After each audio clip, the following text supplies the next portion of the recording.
Joining us now, France 24's Armin Georgian. Armin, one day after the French foreign minister suggested perhaps first declaring a Palestinian state, then defining its boundaries, the French president, his boss, in this press conference, pouring cold water, it seems, on that idea. Well, he didn't go as far as his own foreign minister, you're right.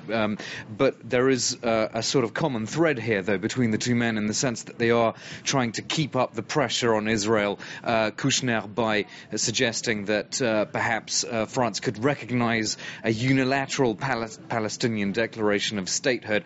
That's an idea which has angered the Israelis and other international statesmen are unlikely to accept that in the short term. But the point was, I think, about this press conference was that it was a pretty harsh tone on Israel from President Sarkozy. The content wasn't specifically anything new, but the tone was pretty robust all the same, as he stood side by side with Mahmud Abbas and spoke of the need for Jerusalem to be a capital for both states, and he kept saying viable state, which is diplomatic code for more land. Right, and was that harsh tone exacerbated, shall we say, by events that took place in Dubai, what with a French passport among those used by suspected Mossad agents in the killing of a Hamas leader? There was a pretty steely tone when President Sarkozy talked about this. He said that any such executions, as he put it, are unacceptable. The methods were unacceptable, so it seemed an implied swipe at Israel there. Okay, now during the press conference, the French president also announcing that end of March he's going to make his second state visit to the U.S., but the first since Barack Obama became president.